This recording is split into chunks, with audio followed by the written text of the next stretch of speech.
How to clear Steam cache. Hey guys, welcome back to this YouTube channel. Today I will show you that how can you clear cache of the Steam. So let's get started.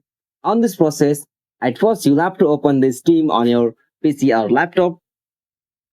Alright, so after you open the Steam with your account, you'll go such interface. So now from your, you'll have to click on this Steam icon just at the top right corner of the screen. So simply click on this Steam.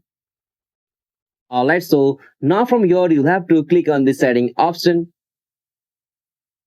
Okay, so from the Steam settings you'll have to go the option download. So simply click on this download option.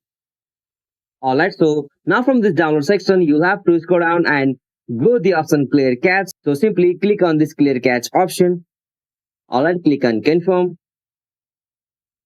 Okay, so as you can see I have successfully cleared the cache of my Steam. So in this way you can also clear the Steam cache. So after you clear the Steam cache, you will not lose any data from your Steam account. So you might have some download on Steam. So you will definitely get that download on your Steam account. This will only restart your Steam app with your account. So this is the easiest and simplest method. Hope you found this video helpful to you, and please don't forget to subscribe our YouTube channel for more quick and short tutorial like this. Thank you for watching this video. Have a nice day.